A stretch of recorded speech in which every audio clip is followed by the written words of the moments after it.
Hi, I'm Carol Anne Riddell, and welcome to an all-new Book It.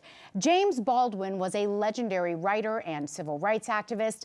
Now, a best-selling new biography shows us another side of this literary icon, his life through the lens of love. Joining us in the studio is Nicholas Boggs, author of Baldwin, A Love Story. Thank you so much for being here today, Nicholas. I'm so excited to be here. So let's start with the title, Baldwin, A Love Story. How is this a love story? Well, Baldwin is known today, and rightfully so, as this major icon of the civil rights movement. But less considered is how all of his writing is actually about love. So all of his novels are love stories, from Giovanni's Room to Another Country to If Beale Street Could Talk, and even his iconic essays like The Fire Next Time. It's all about how love is a necessary component in the fight for racial equality. And how did you first find Baldwin? I understand you were introduced in something like 8th grade. There are a couple origin stories, but one of them, I was recently told by my 8th grade English teacher that I got it wrong. I said to her, I remember looking up at the wall and there was a drawing of James Baldwin in 8th grade, and I remember his eyes, and that was, I thought, the story. She said, well, Nick, no, actually, and this was in the DC public schools in Washington, DC. She said, actually, no, Nick, you came in the next week in a suit and gave a presentation on his entire life, which I completely repressed. Well, that's kind of a full circle moment there. It sure was. It was, Mrs. Miles is her name. For people who may be somewhat unfamiliar with Baldwin, how would you describe briefly his significance as a writer and in the civil rights movement? Well, I actually think he's the most important writer of the 20th century. And I say this not to say that he's the best, right? But I think he's the most important because of what he witnessed and what he wrote about. From growing up in Harlem, the Great Depression, then he is in the middle of the civil rights movement. He witnesses the women's rights movement. He witnesses the gay and lesbian rights movement. So he witnesses these major, major upheavals and changes of our time. He had them in all of his writing. So I think he is the most important writer of our century. And you've been studying him for such a long time. I understand that you actually discovered his out-of-print children's book while you were in undergrad. This is a crazy story. I was an undergrad at Yale. I took a class on James Baldwin, and we read everything that he wrote except this children's book. And David Leeming's extremely important biography had just come out in 1994. So the second email of my life, I wrote to David Leeming saying, you wrote one paragraph about Joran Kazak, the illustrator of this out-of-print book. Do you know anything about him? He said, I never met him. I don't know anybody who's still alive who met him, and I believe he's dead. 6 years later, I moved to New York City to get my PhD. I sent out a bunch of emails to art historians in Paris saying, do you know anything about this dead, obscure French painter? I leave my phone number. A few weeks or months later, the phone rings in my studio apartment in Brooklyn. It's a French accented, raspy old man saying, I'm Joran Kazak, I'm alive, come to Paris, I have many stories to tell you about Jimmy. Wow. Wow, that is really quite something. That must have been quite a moment for you. This book is the first major biography of Baldwin in about 30 years. Why did you decide to write this book at this moment? Well, this book was the product of, ever since that email to David Leeming in 1996, I've been sort of writing this book without realizing it. It really happened organically. I was interested in this children's book, which we brought back into print with Duke University Press in 2018. And along the way, I started to understand that there were all these gaps in Baldwin's life, particularly around these major love figures. So Buford Delaney, Lucien Happersberger, Engin Cazar, and Joran Kazak, who I just mentioned. These were the men that loved Baldwin, that he loved, that sustained him, that he collaborated with, that he dedicated books to. And I came to see very slowly over time that we could tell Baldwin's life in these important new ways by looking at love in his life and work. Did one of those relationships make him the happiest, would you say? Oh, happiness. You know, Baldwin had a quote, I can't remember it right now, but it said sort of, happiness is overrated, right? That wasn't his lifelong goal. They were also formative. I would say that the one that sort of showed him how to love himself the most was, well, two of them, but Buford Delaney, the incredible African-American painter who was his mentor when he was in Greenwich Village from the time he was 16 until he moved to France. This man, now his paintings sell for millions of dollars. In fact, a portrait just sold for $1.5 million at Christie's.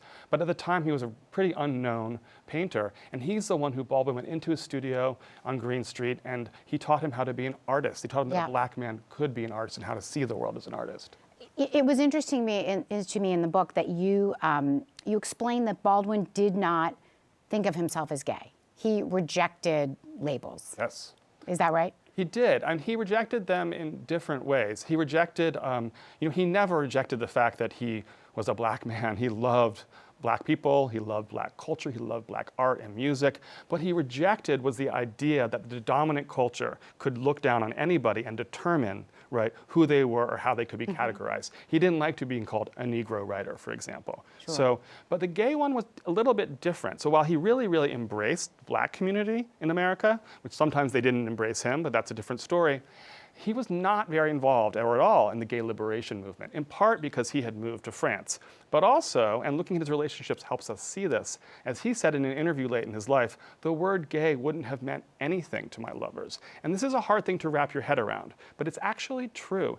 These men, the two in particular, Lucien Happersburg and Joran Kazak, were interested in women. They were married to women. Baldwin was this kind of exceptional figure that they were incredibly drawn to. One of the reasons the relationship didn't work out in the long term is because they weren't gay. So what Baldwin was being truthful there. But for himself, he called himself homosexual at times early in his life. But later in his life, he was trying to reject all of these categories to sort of claim his own self-determination.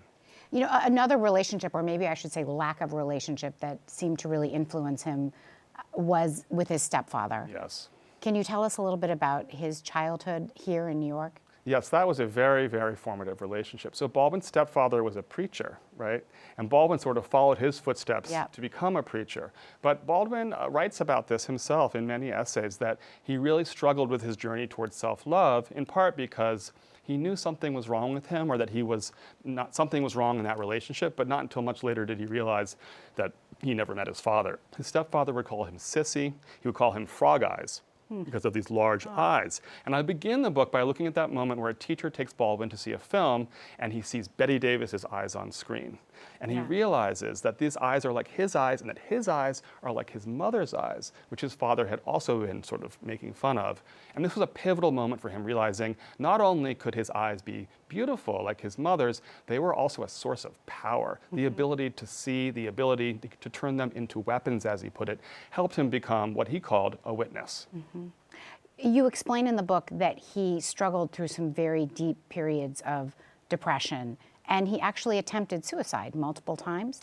He contemplated it many, many times, and he did attempt a few times. And this was something that he struggled with throughout his life. And another reason that I focused on these relationships is that these attempts or these contemplations usually came in the aftermath of a big breakup or a big argument with one of these partners.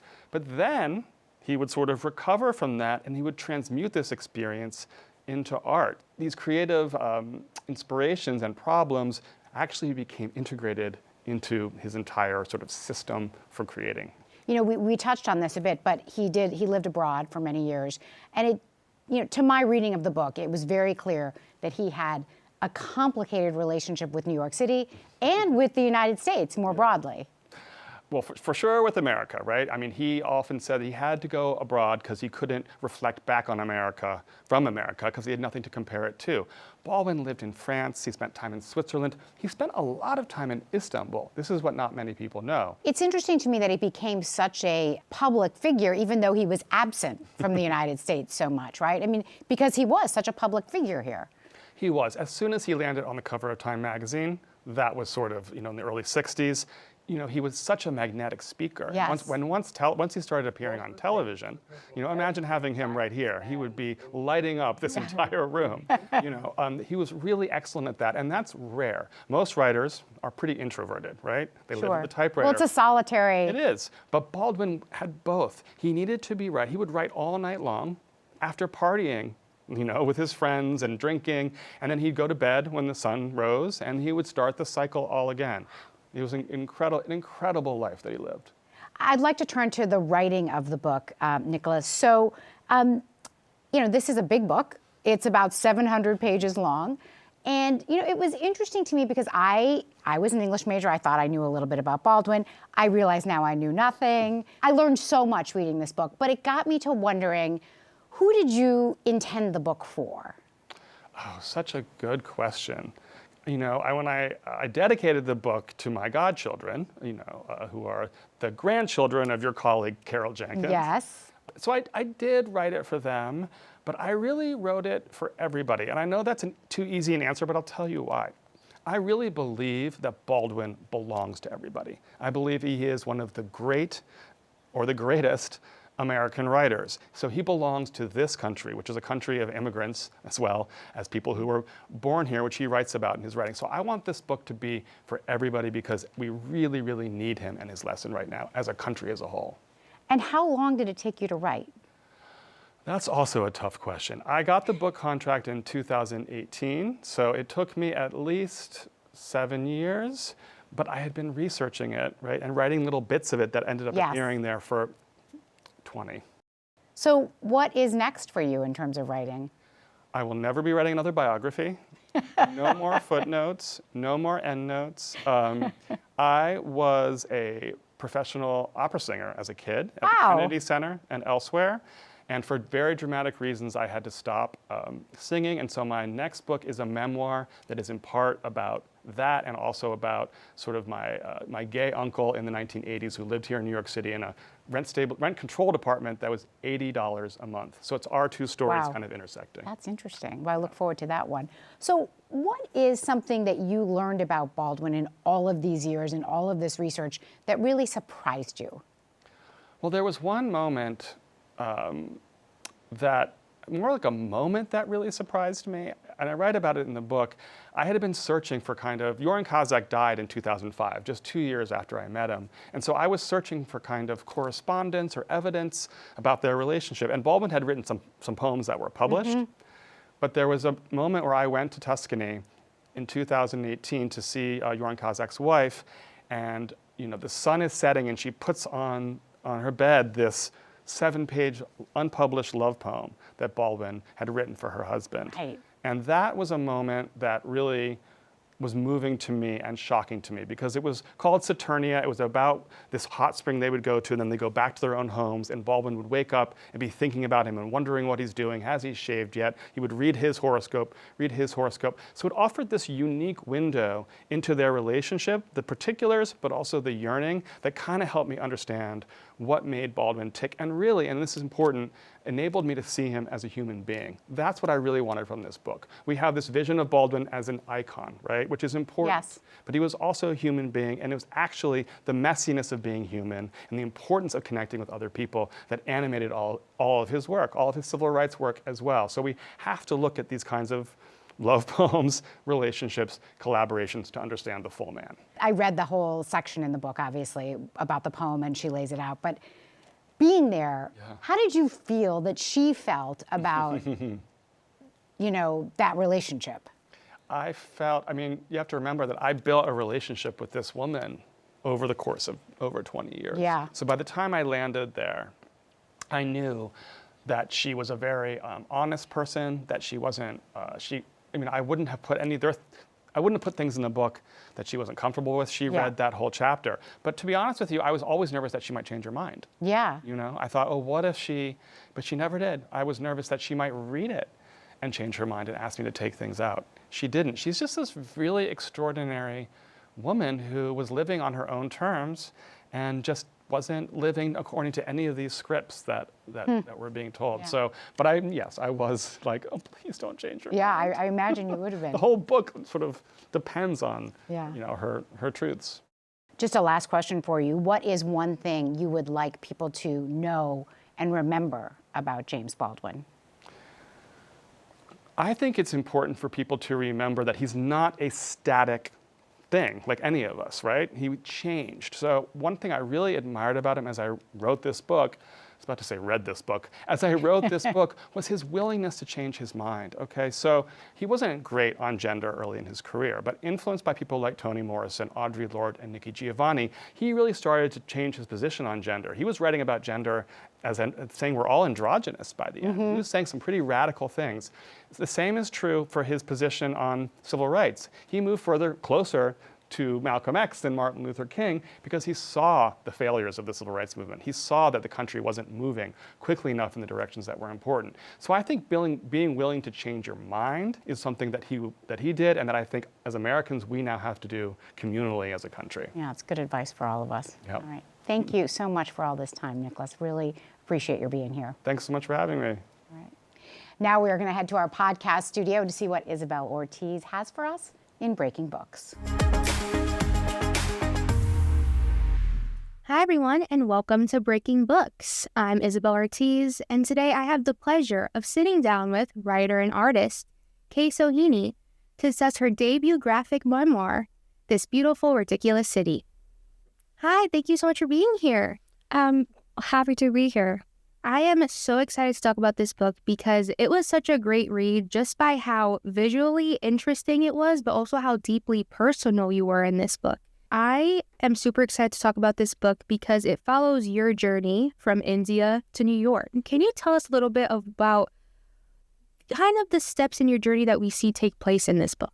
I recently became an American citizen, and I really feel very distant from India nowadays. I haven't been back home. Like, I've been home like in a couple of years. I'll probably visit soon, but when I came here, the reason I got so attached so fast is because I was leaving a lot behind. So when I came here, I think it was my emotional destitution that sort of like really reinforced my love for this city. Mm-hmm. So yeah, like I really, in the journey from India to New York, I sort of like tend to center the city more than I do like where I came from. Your early years in India, you talk about how you were so deeply entrenched in New York literature. You talked about the Bell Jar and Sylvia Plath and Joan Didion and Fran Lebowitz, which I thought was such a great reference. But I wanted to know, when you are thinking about New York in terms of what you're reading and then the reality of what you get when you get here, how did you come to like really wrestle those two ideas, the New York that you knew from reading books to the New York that you are now, because now you are a New Yorker? For a while, I was sort of scared that I knew New York from all of these books, right? And that can be a complex thing.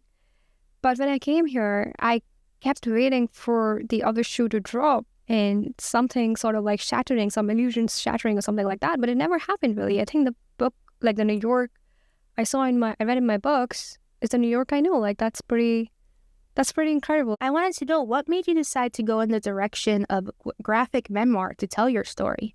When I was still practicing comics, the reason I gravitated towards that medium was because there's a time-space magic about it. I personally make use of this technique a lot called the DeLuca effect, which is by this Italian cartoonist called Gianni DeLuca, and it kind of like just collapses different moments of time together, and that's great for exploring space-time and grief time.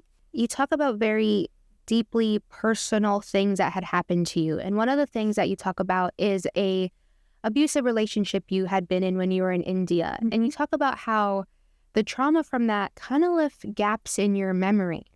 I would love if you can talk about what it was like for you when you are drawing the pages that are in this book, to draw parts of your life that sometimes you don't know exactly what those gaps are or what those gaps look like. When you're writing something and you're essentially just hunched over your desk for weeks or months on end, you're engaging your brain to the extent where I feel like a lot of memories that you didn't know you had sort of like just emerge. Mm-hmm. So in that sense, like just simply by association, writing can bring up a lot of things you do not think that you're going to write about before you start writing about it. So yeah, it's the process in itself. But something I appreciated about your book was the almost architectural compositions of the drawings. How did you realize you were going to go into that style of illustration?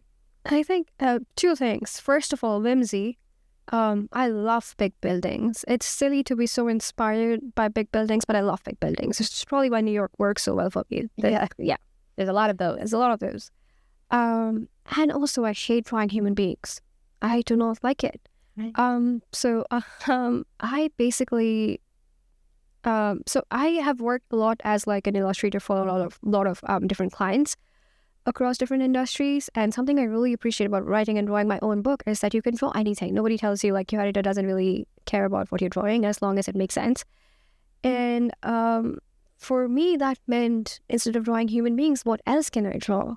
And somehow I gravitated a lot towards buildings and other inanimate objects, and also food, because I don't know, that's really fun for me. Yeah. You talk about how when you think about the possibility of one day maybe leaving New York, you said that the thought of having to one day say, oh, I used to live in New York, fills you with dread. Mm-hmm. So I would love if you can talk about that, because I feel like that is an experience a lot of New Yorkers have. It really does, though. Oh my God. It's not a concern just yet because I'm still living here, thankfully. But I don't know. I just like to joke that sometimes I'll not want to be alive anymore, and then all I have to do is go watch a Broadway play starring my favorite actor, written by the last modernist playwright, or I don't know, like go see some Van Gogh paintings at the Met or the MoMA, or some Renoir drawings at the Morgan Museum, or something like that. And I just find the will to live for another week, and the following week, all I have to do is find something else. And that's not difficult to do here. Like, you are in endless proximity to art and culture, and that's the price we pay for dealing with everything else, I guess. Yeah. Yes. Yeah. Some of the less fun things about New York that feels a little bit more manageable when you can walk down the street and see a piece of art or meet somebody new. Yeah. And it's clear as day your love for New York, but I wanted to know, are you working on anything new now? I am. Yeah, that's a really good question because I love what I'm working on right now. It just might be early optimism, but I think writing this book imperfectly has taught me actually how to write. And the reason I have now switched over from comics to regular prose is because I feel like I have more ideas than I can draw. Like, I spent like nearly a year drawing that book, doing absolutely nothing else, and I just cannot do that anymore. So I'm currently working on a novel, which it's about a lot of things. It's about two young people trying to figure their way out in a marriage. It's also about late capitalism and the state of New York real estate, which is a topic that ironically lives rent-free in my head. It seems like your ideas are endlessly flowing, so I'm sure they're going to be great books. Thank you. Yeah, and it was such a pleasure getting to speak with you about this beautiful, ridiculous city and talking about this beautiful, ridiculous city. Thank you.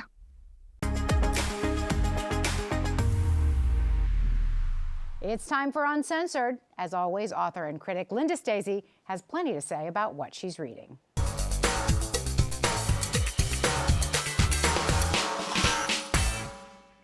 Maybe it's because I've always been baffled that a family with no qualifications other than being born gets to live for free in unimaginable luxury while fake ruling Great Britain.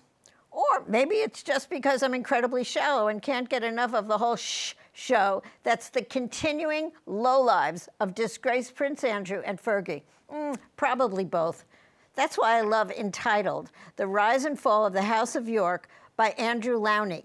Even though the update is about to be published, this first part is filled with such shocking and horrific examples of disgustingly pervy, greedy, and even possibly traitorous behavior that it's a primer for the next one. Like how child sex trafficker Jeffrey Epstein called Andrew his Super Bowl trophy, and the fact that Andrew was such a pig that when he was a guest in Thailand, more than 10 girls a day would have to be brought to his room. He was constantly schmoozing money from foreign, quote, business people who were actually spies and worse. And it's not just Andrew. Fergie is equally disgusting. She had more scams than Bernie Madoff and more affairs than the entire Kardashian clan put together. She once asked a boyfriend who had failed at suicide that if he tried again and died, if he'd do her a favor. She wanted him to look up dead JFK Sr. in the afterlife to tell him that she was destined to marry his son, JFK Jr. And what a glutton! One servant recalled that she demanded a whole side of beef, a leg of lamb, and a chicken every night for dinner, even though it was just for her and her daughters. Filthy sex scandals and reaping with the enemy aside, the most shocking thing in the whole book for me? Andrew's family called him the one with the Robert Redford looks. That alone should convince the Brits that the royals are insane and should be sent packing. In another vein altogether, It's Not Her by Mary Kubica is about a family vacation gone horribly, terribly, tragically bad. So no, it isn't National Lampoon's Vacation. Two related families take a holiday at a rundown resort. Each family has a cabin, which is also run down. Amid complaints about the place and lots of drinking, there are the usual disgruntled teenagers. One day, one of the women, Courtney, discovers her brother and his wife brutally murdered in their cabin and cannot find the couple's teen daughter, Reese. There's blood everywhere, and everyone is a suspect. The family cannot leave because they are suspects too, and the whole area is a crime scene. Kubika keeps us guessing. Is it Reese? Or is it her brother? Is it the no-account guy she meets at the resort? Is it Courtney's husband? Told from 2 points of view makes it both twisty and scary. Just don't read it on vacation in the woods. One negative, the ending felt not as right as the rest of the read. For Uncensored, I'm Linda Stasi. That wraps up another chapter for us. Thanks so much for watching. A quick reminder to download our CUNY TV app so you can watch on the go and check out our social media. We'd love to hear from you. I'm Carol Anne Riddell. We'll see you next time on Book It.